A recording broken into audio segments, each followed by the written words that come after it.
Cloud Strike, riding for Bill's Chocobo Ranch, has won the cup in a stunning upset. It looks like 7 must have been his lucky number. No one saw that snake in the grasslands coming, and now his team is savoring the sweet taste of victory.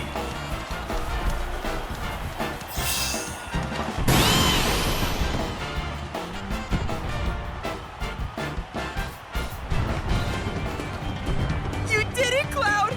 You really did it! You went and won us the gold cup! Yeah, I know. Mind letting me breathe? Nice riding. Thanks. There's a streak-running bastard. You stole the title right out from under my nose. Well, Hyperion didn't make it easy. I'd hope not.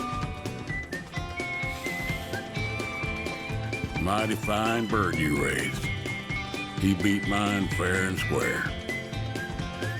Just tell me, what happened to my parents? I held up my end of the bargain. Now it's your turn.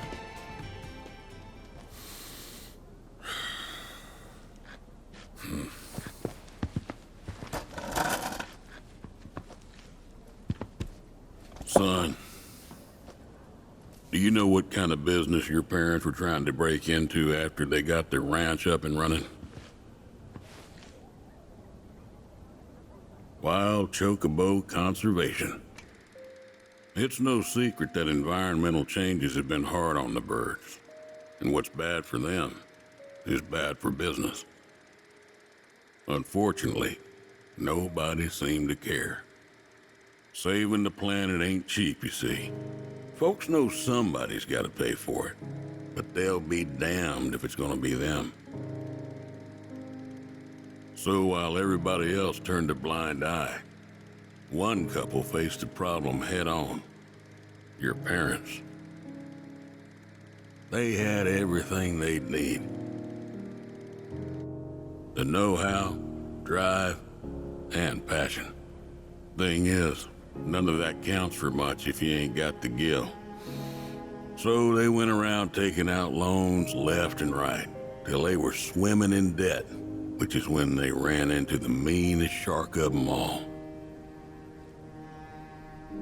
Reckon you know who.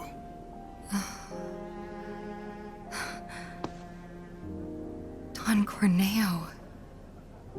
I didn't know it at the time, but that sleazy bitch was rounding up folks and shipping them off to Shinra for their experiments. Will and Claire figured it was the only way they'd be able to save their business, so they signed up.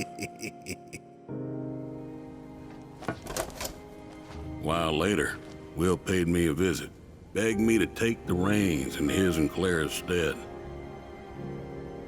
He wanted what was best for those birds. As did I, so I took him up on the offer and bought him out. And since then, I ain't seen either one of your parents.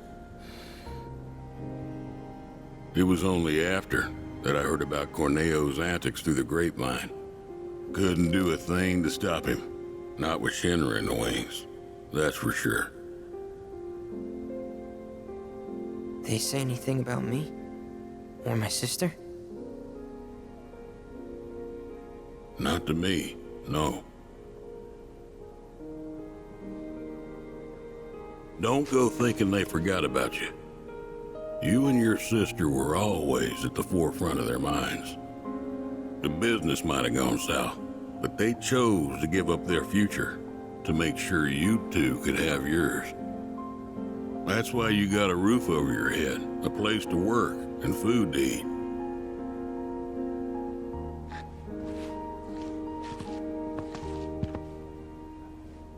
I can't believe it. I've had it wrong this whole time. Son, I'd be surprised if there's a wild chocobo out there that doesn't owe its freedom to your mom and your dad, one way or another. Hell of a legacy to live up to, but if you want it, the business is yours. Just know this, it ain't gonna turn a profit. So unless you can find a way to fund it, you'll wind up in the same trouble as your folks. Think it over. Maybe chat with Pawpaw, too.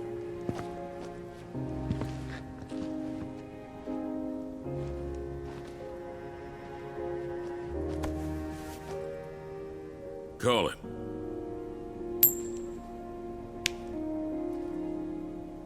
Heads or tails, son. Get it right, and I'll float you some operating capital. Thanks, but no thanks. I'm gonna do this on my own. Me and Chloe and Gramps, I mean. You truly are their boy. Got your old man's pig head and your mother's backbone. Not bad.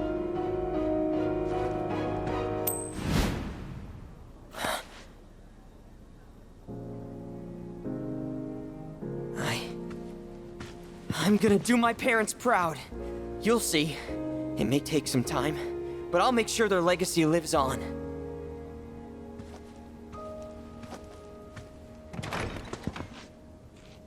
I don't get it. If Gramps knew all this, why'd he make it sound like Sam was to blame? He was probably trying to protect you, to stop you from going after Corneo or Shinra on your own. So he pinned it on Sam, knowing that your uncle would be okay shouldering the blame.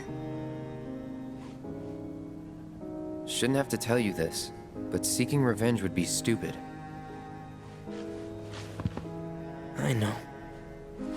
Still, if an opportunity did happen to come along, you'd help me out, wouldn't you? Hey, I'm a world-famous jockey now. Can't be associated with that kind of stuff. You had me going there.